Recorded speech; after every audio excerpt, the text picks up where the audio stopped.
Shalom Bapak Ibu yang terkasih dalam Tuhan Yesus Kristus. Senang bisa berjumpa lagi dalam PA atau pendalaman Alkitab pada hari ini. Mari kita sungguh-sungguh mempersiapkan hati dan pikiran kita. Sebelum kita membaca dan merenungkan firman Tuhan, kita berdoa terlebih dahulu. Mari kita berdoa. Hati kami melimpah dengan syukur, ya Tuhan, oleh karena kami sungguh merasakan kasih sayang Tuhan, pemeliharaan Tuhan dari hari ke hari hingga saat ini. Kami bersyukur ada kesempatan yang indah untuk mendengarkan firman Tuhan. Kami mohon supaya Allah Roh Kudus memberikan kami pencerahan, memberikan kami hikmat dan pengertian, memberikan kami damai sejahtera dan sukacita, sehingga kami dapat menikmati firman-Mu. Terpujilah Engkau. Dalam nama Tuhan Yesus, kami berdoa dan mengucap syukur. Amin. Mari kita membaca firman Tuhan yang saya pilih dari kitab Nabi Yehezkiel. Yehezkiel 36, ayat 26 sampai 27. Yehezkiel 36, ayat 26 sampai 27. Demikian firman Tuhan. Kamu akan kuberikan hati yang baru dan roh yang baru di dalam batinmu, dan aku akan menjauhkan dari tubuhmu hati yang keras dan kuberikan kepadamu hati yang taat. Rohku akan kuberikan diam di dalam batinmu, dan aku akan membuat kamu hidup menurut segala ketetapanku dan tetap berpegang pada peraturan-peraturanku dan melakukannya. Demikianlah Yehezkiel 36 ayat 26 sampai 27. Saya berikan judul PA kita, Roh Kudus membarui kehidupan. Roh Kudus membarui kehidupan. Bapak Ibu yang dikasihi Tuhan, ada 3 tahapan hubungan Allah dan manusia yang dijelaskan di dalam Alkitab, yaitu pertama, mulai dari kitab Kejadian sampai dengan kitab Maleaki, Allah berada di atas manusia. Lalu yang kedua, dalam keempat Injil, dari Injil Matius, Markus, Lukas, Yohanes, dan kita menemukan di sana Allah berada di antara manusia. Dan yang ketiga, mulai dari kitab Kisah Para Rasul sampai dengan kitab Wahyu, Allah berada di dalam diri manusia. Nah, pada tahapan yang ketiga ini, peran Roh Kudus lebih dinyatakan. Perlu kita pahami bahwa Roh Kudus adalah Allah yang kekal, pribadi ketiga dari Allah Tritunggal, yaitu Bapa dan Anak dan Roh Kudus. Jadi Roh Kudus bukan sekedar kuasa atau power, tetapi dia adalah Allah yang berkuasa. Dia adalah pribadi yang berkuasa atas seluruh kehidupan. Nah, kehadiran Roh Kudus merupakan penggenapan janji Tuhan yang memang sudah dijanjikan sejak Perjanjian Lama. Namun demikian tidak berarti bahwa pada masa Perjanjian Lama Roh Kudus tidak ada. Ya, supaya kita jangan salah memahami. Bukan berarti bahwa pada masa Perjanjian Lama Roh Kudus belum ada atau tidak ada. Karena Roh Kudus itu adalah Allah yang kekal. Sebab dia adalah Allah yang kekal, pribadi ketiga dari Allah Tritunggal. Ini saya ulang supaya menjadi jelas bagi kita. Karena ada orang berpikir Roh Kudus itu hanya sebatas kuasa, hanya merupakan energi atau power. Tetapi sekali lagi Roh Kudus adalah pribadi Allah Tritunggal. Dia adalah roh yang bekerja sepanjang sejarah, mulai dari penciptaan, penebusan, pemulihan, bahkan sampai kepada pemuliaan kekal. Salah satu bukti atau kisah nyata bagaimana Allah bekerja membarui umatnya itu terdapat dalam bacaan kita tadi, Yeskiel 36. Jadi berdasarkan firman Tuhan yang sudah kita baca, kita akan merenungkan beberapa hal. Pertama, mengapa manusia harus dibarui? Itu yang pertama. Lalu yang kedua, bagaimana Roh Kudus membarui kehidupan umatnya. Dan yang ketiga adalah berbicara tentang bagaimana respon kita agar kita mengalami pembaruan. Nah, ini tiga hal yang ingin saya bagikan, ya, supaya Bapak Ibu sekalian bisa mengikuti ya perlahan-lahan ya. Kita mulai dari bagian yang pertama. Yang pertama, mengapa manusia harus dibarui? Ya, Alkitab menyatakan bahwa setelah kejatuhan ke dalam dosa, manusia sudah mengalami kerusakan total. Yang tadinya sungguh amat baik, Kejadian 1 ayat 31, tapi kalau kita baca Kejadian 6 ayat 5 dikatakan bahwa kecenderungan hati manusia hanya melakukan kejahatan semata-mata.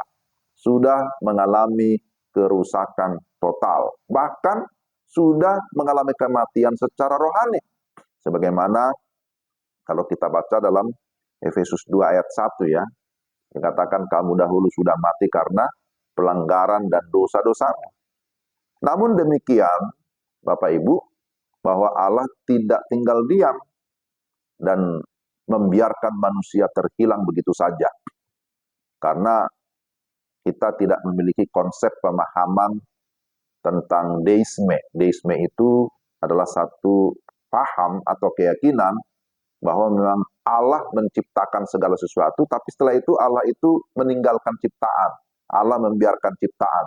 Nah, kita tidak memiliki konsep yang seperti itu. Tetapi yang kita yakini bahwa Allah kita adalah Allah yang tetap setia, ya, Allah yang terus bekerja, Allah yang tetap memelihara umatnya. Jadi setelah manusia sudah jatuh ke dalam dosa, manusia terhilang, manusia sudah kehilangan relasi, bahkan juga sudah berada di dalam kebinasaan, kita melihat bahwa Allah menjanjikan penebusan yang secara bertahap itu ya sudah mulai digenapi melalui Abraham dan keturunannya. Sebenarnya Kejadian 3:15 itu sudah berbicara tentang janji mesianik yang disebutkan di sana bahwa melalui keturunan perempuan maka kepala ular itu akan diremukkan. Ya, itu bicara tentang iblis yang sudah dikalahkan. Jadi Israel sebagai bangsa pilihan yang diharapkan dapat menjadi model, dapat menjadi contoh atau teladan, ternyata gagal melakukan perannya menjadi terang bagi bangsa-bangsa lain. Sekalipun mereka sudah banyak mengalami pertolongan dari Allah.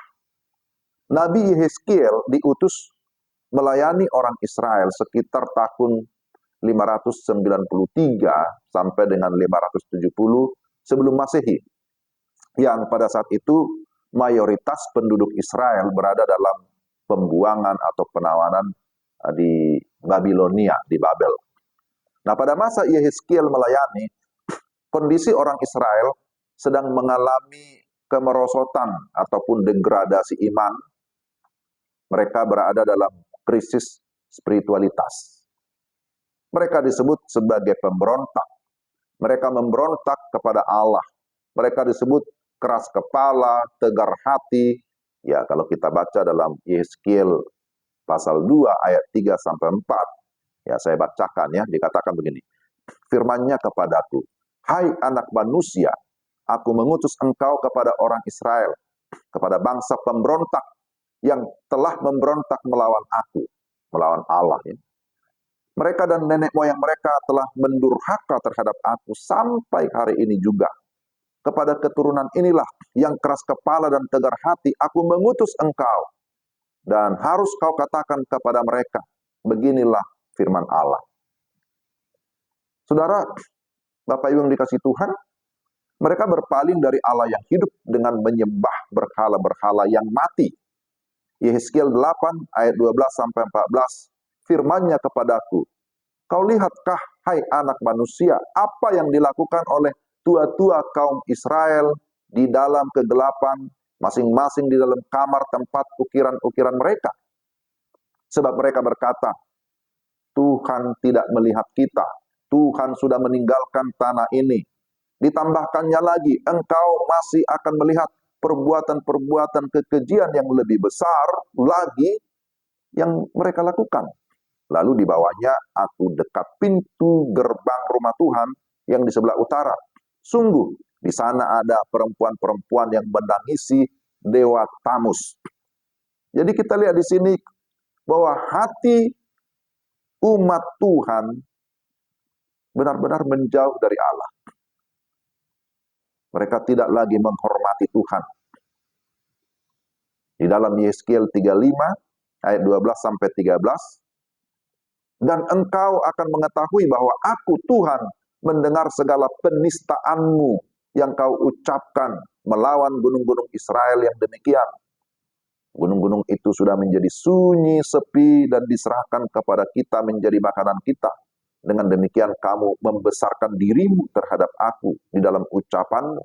Dan banyak sekali kata-katamu terhadap aku. Aku mendengarnya. Itu firman Tuhan.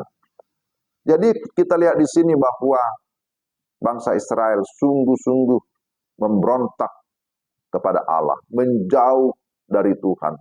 Persekutuan dengan Tuhan sudah terputus sama sekali. Itu secara rohani. Secara moral, mereka juga melakukan banyak kejahatan. Mereka melakukan kenajisan ataupun kecemaran. Itu ada banyak ayat yang bisa kita lihat dalam Yehezkiel 3, ayat 18, Yehezkiel 8, ayat 9, ayat 15, bahwa mereka tidak peduli lagi dengan masalah kekudusan. Mereka tidak lagi menghormati satu dengan yang lain. Dosa sudah membuat mereka kehilangan segalanya. Kehilangan relasi, kehilangan kekudusan, bahkan kehilangan keselamatan, kehilangan kemuliaan, dan lain-lain. Saudara, memang yang dikisahkan dalam konteks Yehezkiel bicara tentang bangsa Israel. Tapi tentu tidak hanya orang Israel, tapi semua manusia yang berdosa, yang sudah mengalami kerusakan total, yang sudah mengalami kehilangan kemuliaan Allah, ya semua tanpa terkecuali membutuhkan pembaruan dari Allah. Semua kita membutuhkan pemulihan dari Allah. Nah, ini hal yang pertama yang harus kita sadari, yang harus kita pahami. Lalu yang kedua, bagaimana Roh Kudus membarui kehidupan umatnya? Dan ini bicara tentang Roh Kudus yang membarui. Ada beberapa prinsip kebenaran yang perlu kita pahami. Bagaimana Allah melakukan pembaruan dalam kehidupan umatnya. Pertama, kita harus pahami bahwa pembaruan itu adalah inisiatif dan tindakan Allah. Ya kenapa? Karena bagaimana mungkin manusia yang sudah mati secara rohani punya inisiatif? Tidak mungkin. Allah bertindak demi namanya yang kudus. Itu yang dikatakan dalam Yehezkiel 36 ayat 22-23. Oleh karena itu katakanlah kepada kaum Israel, beginilah firman Tuhan Allah, bukan karena kamu aku bertindak, hai kaum Israel, tetapi karena namaku yang kudus, yang kamu najiskan di tengah bangsa-bangsa di mana kamu datang. Aku akan menguduskan namaku yang besar, yang sudah dinajiskan di tengah bangsa-bangsa, dan yang kamu najiskan di tengah-tengah mereka. Dan bangsa-bangsa akan mengetahui bahwa akulah Tuhan. Demikianlah firman Tuhan Allah. Manakala aku menunjukkan kekudusanku kepadamu di hadapan bangsa-bangsa. Jadi Allah ingin supaya namanya ditegakkan dan dihormati oleh bangsa-bangsa. Jadi sama sekali bukan karena kelayakan manusia itu sendiri. Yehezkiel 36 ayat 32 berkata, bukan karena kamu aku bertindak. Demikianlah firman Tuhan Allah. Ketahuilah itu. Merasa malulah kamu, dan biarlah kamu dipermalukan karena kelakuanmu, hai kaum Israel. Saudara yang dikasihi Tuhan, pembaruan itu adalah inisiatif Allah. Ini adalah sebenarnya bukti kasih Allah. Ya, tentu bagi kita, bagi manusia, ini adalah anugerah terindah. Amin ya. Allah yang hidup dan kekal, yang maha kudus dan sempurna, rela turun tangan untuk mengurusi manusia berdosa. Emangnya siapa kita? Apakah kita layak? Sama sekali tidak. Karena itu ini adalah anugerah. Bahwa Allah yang berinisiatif untuk turun tangan. Lalu yang kedua, pembaruan yang dikerjakan oleh Roh Kudus itu bersifat supranatural. Allah membarui manusia melalui rohnya yang kekal. Bukan melalui media yang bersifat natural. Bukan melalui media yang bersifat sementara. Itu berarti bahwa pembaruan yang dikerjakan Allah itu bersifat kekal atau melampaui alam, bahkan ya melampaui akal manusia. Tidak ada alat atau tidak ada media apapun di dunia yang dapat berfungsi sebagai penghapus dosa, yang dapat memberi kepastian hidup yang kekal. Ya, tidak persembahan, korban-korban, kekayaan, ataupun perbuatan baik. Sama sekali tidak. Memang kita tahu di dalam perjanjian lama, ada banyak ya peraturan tentang persembahan, korban-korban yang bisa disebut sebagai korban penghapus dosa, korban keselamatan, korban bakaran, dan lain. Ada banyak korban, tetapi ternyata itu hanya bersifat sementara. Itu tidak bersifat kekal. Tetapi yang bersifat kekal, korban yang kekal, itu hanya yang berasal dari Allah. Itu hanya dirinya sendiri. Itu sebabnya Allah mengutus anaknya yang tunggal, Yesus Kristus. Dialah korban yang sempurna, korban yang kekal, yang bisa memberikan pembaruan yang kekal terhadap manusia yang sudah berdosa. Pembaruan secara rohani, pembaruan secara pikiran, dan lain sebagainya. Nah, itu sebabnya yang perlu kita pahami yang ketiga, bahwa pembaruan itu bersifat total.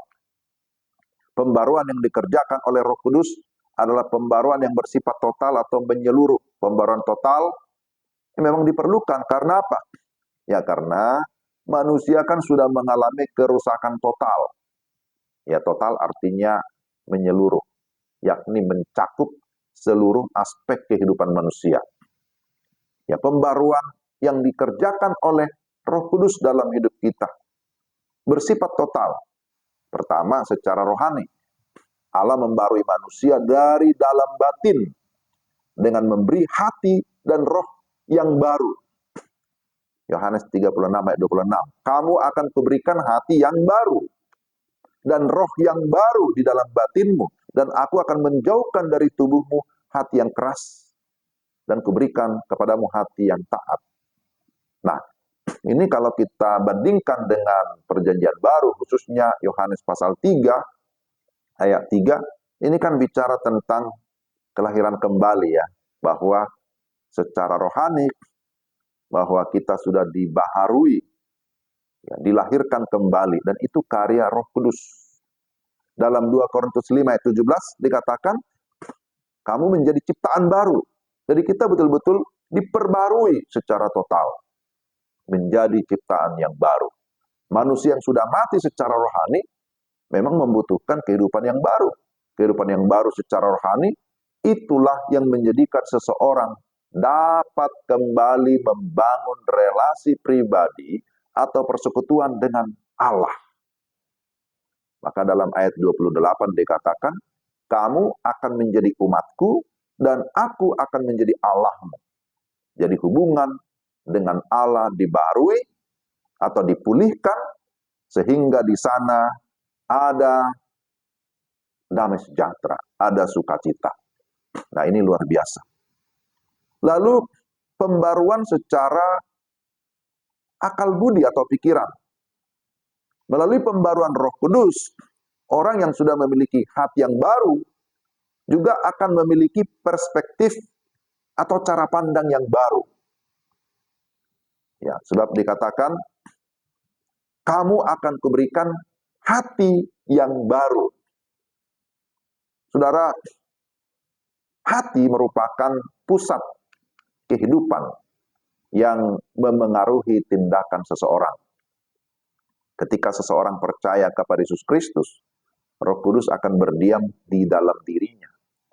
Maka Roh Kuduslah yang akan mengajar orang percaya agar mengalami pembaruan budi. Ya, sebagaimana Roma 12 ayat 2 ya, berubahlah oleh pembaruan budimu.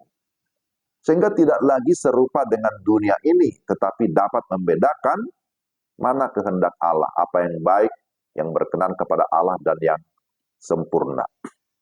Siapa yang mengerjakan pembaruan akal budi, pembaruan pola pikir? Roh Kudus. Karena memang Roh Kudus itu adalah pengajar. Jadi ketika Yesus bersama dengan murid-muridnya, mereka memang memanggil Yesus sebagai guru, sebagai rabi yang agung. Tetapi kemudian Yesus berjanji akan mengutus Roh Kudus. Dan Roh Kudus itu adalah penolong, dia penghibur, tapi juga Roh Kudus adalah pengajar yang sejati. Nah, ini yang harus kita pahami. Lalu pembaruan apa lagi?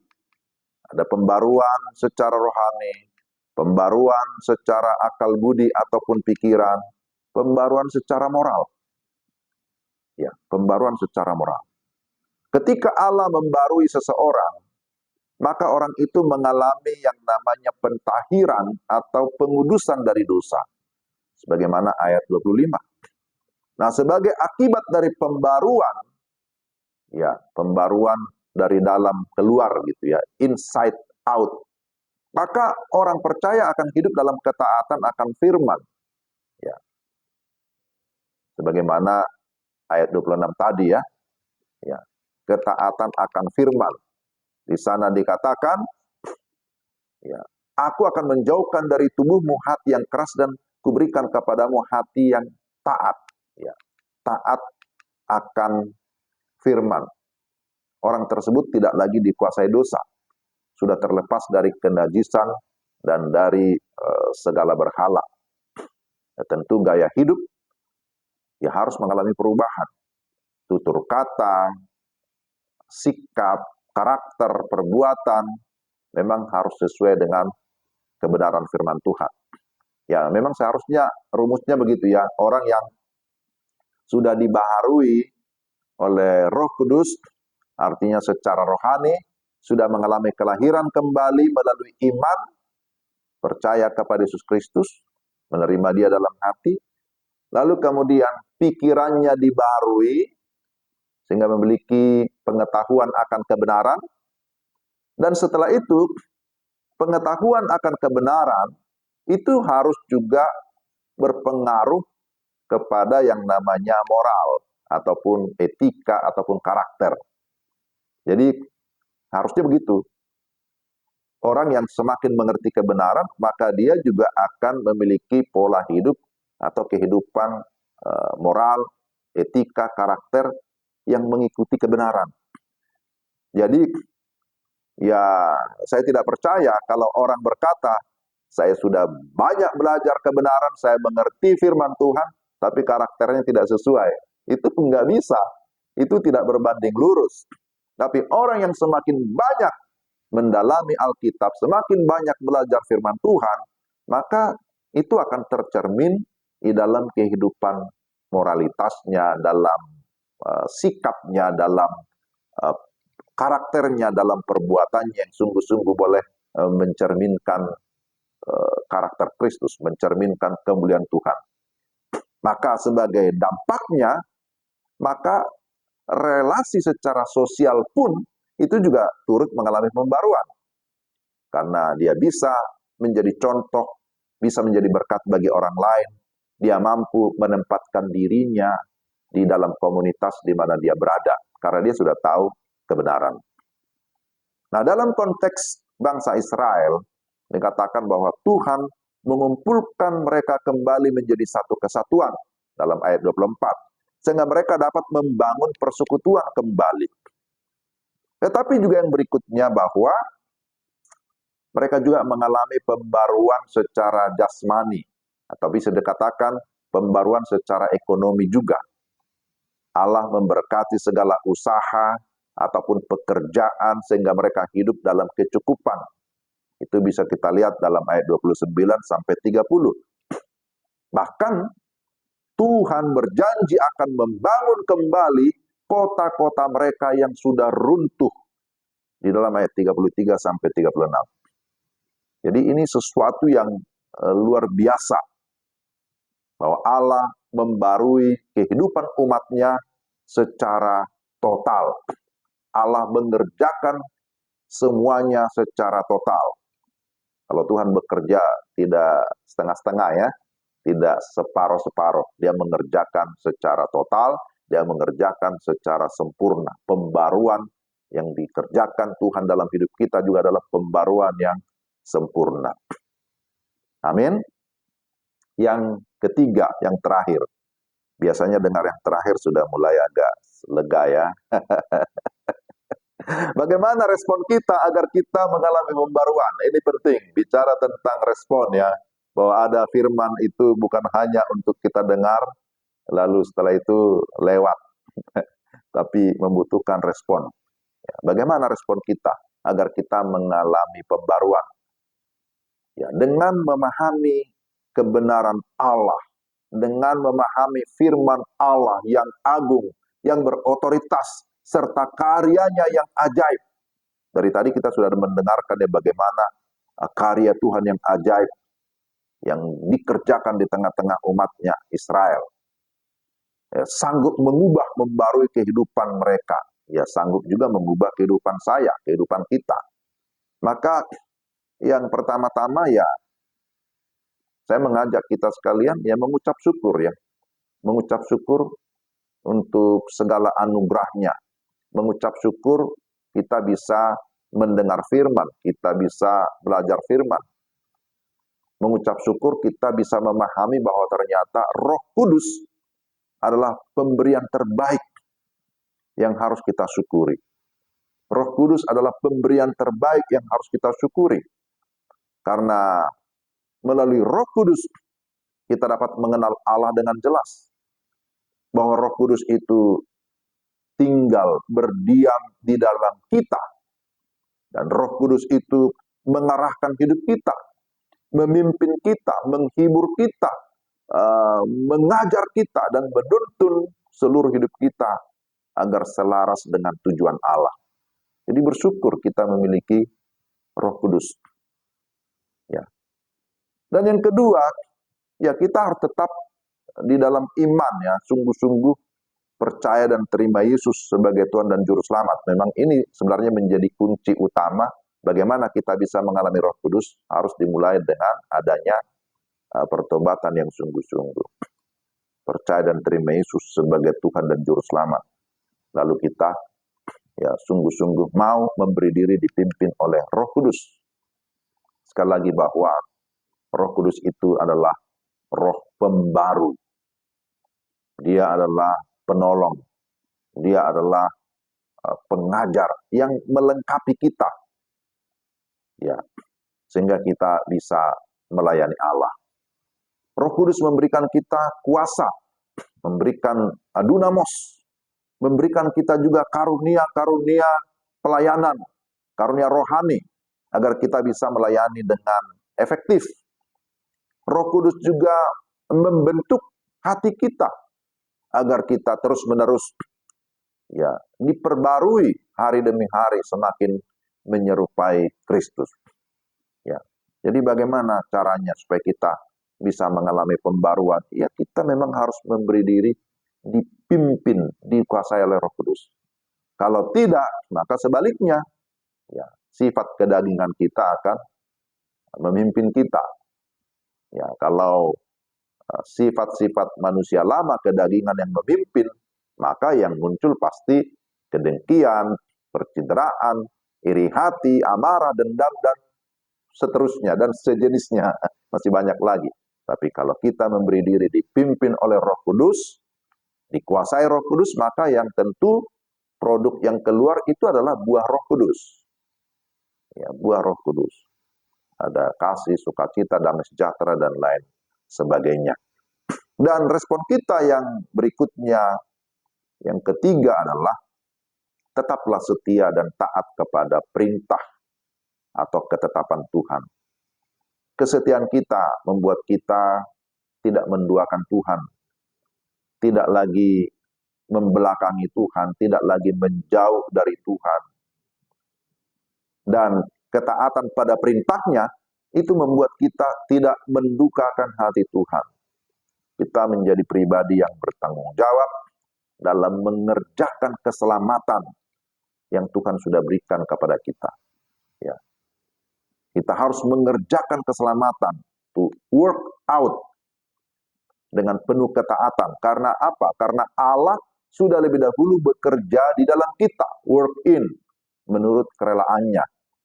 Jadi maksudnya Allah sudah mengerjakan keselamatan terlebih dahulu dalam diri kita, work in, baru kita work out. Kita bisa melakukan apa yang Tuhan perintahkan dengan segala ketaatan.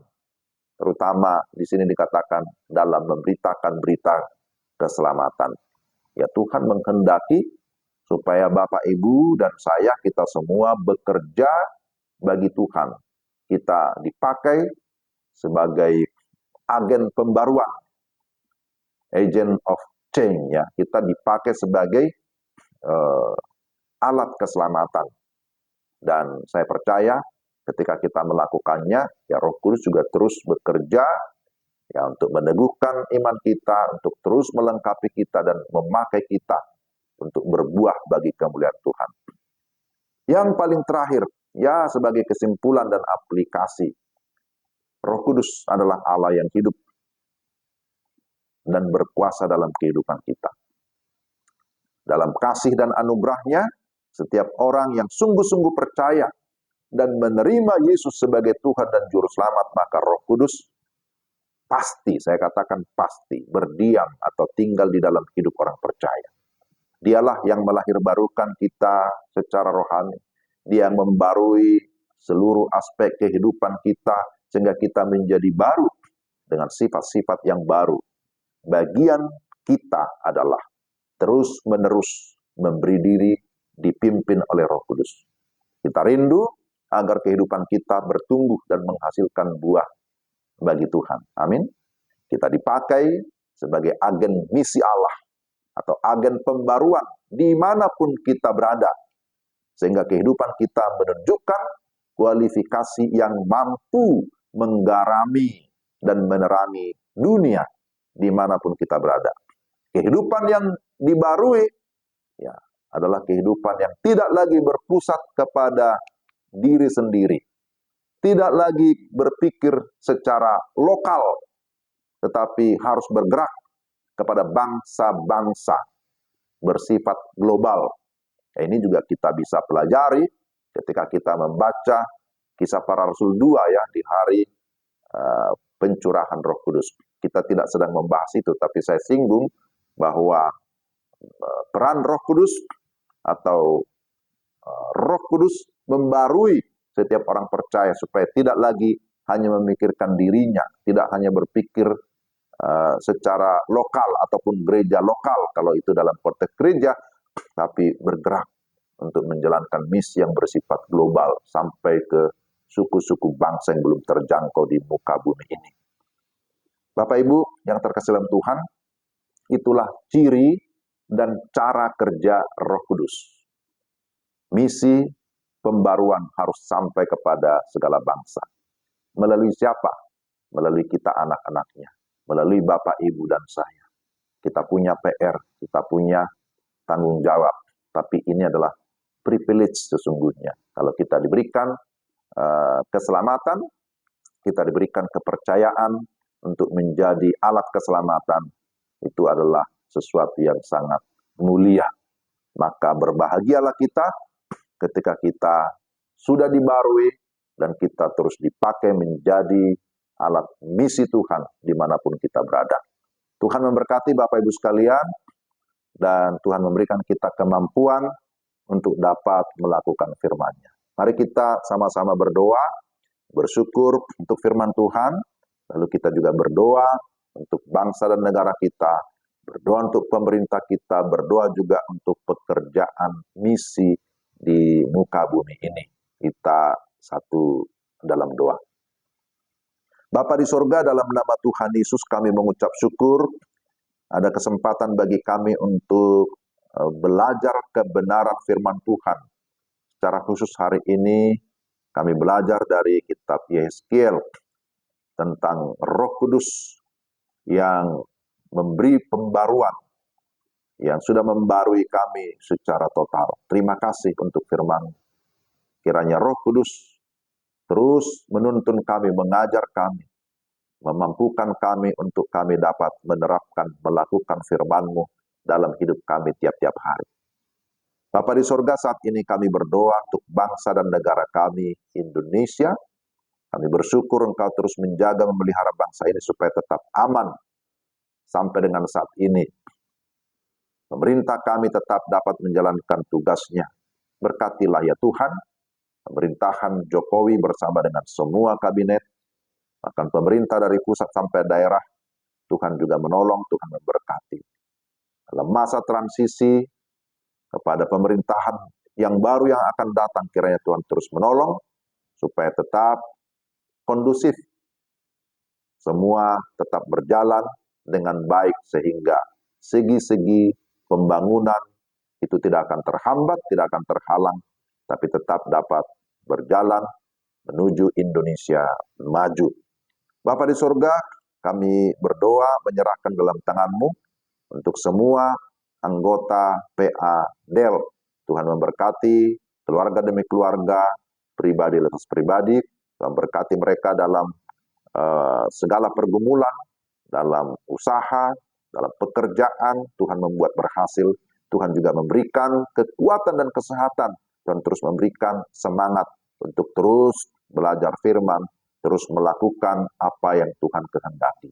Berkati juga semua pengurus PADEL supaya tetap memiliki semangat kerjasama yang baik dalam melanjutkan ataupun dalam melakukan semua program di sepanjang tahun 2024. Kami juga berdoa untuk pembina kami, Ibu Devi. Tuhan juga memberkati, berikan kekuatan kesehatan. Tuhan terus memberikan semangat untuk dapat menjalankan setiap tugas pelayanan. Juga Tuhan berkati bersama dengan Bapak Luhut Binsar Panjaitan. Tuhan terus memberikan kekuatan kesehatan, terutama Tuhan memberikan juga hikmat bijaksana dalam menjalankan tugasnya sebagai Menko Kemaritiman dan Investasi di Indonesia ini. Tuhan terus menolong supaya kehidupannya dapat menjadi berkat bagi bangsa dan negara ini, bahkan bagi dunia ini. Tuhan memberkati seisi keluarga, anak-anak, cucu-cucu, semuanya dilindungi, semuanya disertai dan diberkati oleh Tuhan. Bapa di sorga, kami berdoa juga menyerahkan untuk pemberitaan Injil di berbagai tempat, di berbagai suku bangsa, baik di Indonesia maupun di luar Indonesia. Tuhan berkati para penginjil, para misionaris yang ada di garis depan. Kami rindu supaya melalui pemberitaan firman Tuhan, baik secara on-site maupun secara online, dengan berbagai media, semakin banyak orang yang sungguh-sungguh mengakui Yesus Kristus adalah Tuhan dan Juru Selamat satu-satunya. Semakin banyak orang yang sungguh menyembah kepada Yesus Kristus sebagai Tuhan dan Juru Selamat. Terima kasih Tuhan, berkati para misionaris, berkati para hamba-hamba Tuhan, berkati gereja-gereja Tuhan, supaya tetap dapat menjadi garam dan terang bagi dunia ini. Bapa di sorga, inilah seluruh doa kami, dan kami juga memohon Engkau mengampuni segala dosa kesalahan kami. Engkau menguduskan kami. Engkau senantiasa membarui kami hari demi hari supaya kami semakin serupa dengan Kristus. Inilah doa kami dalam nama Tuhan kami Yesus Kristus, penebus dan juru selamat kami yang hidup. Saudara, Bapak, Ibu yang dikasihi Tuhan, kita mengakhiri PA kita memohon berkat dari Tuhan, terimalah berkat-Nya.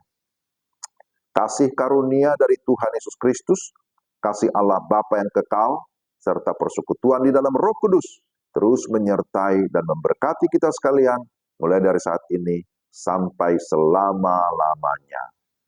Amin, amin, amin. Demikianlah pertemuan kita hari ini. Bapak Ibu yang dikasihi Tuhan, tetap semangat, Tuhan memberkati. Shalom.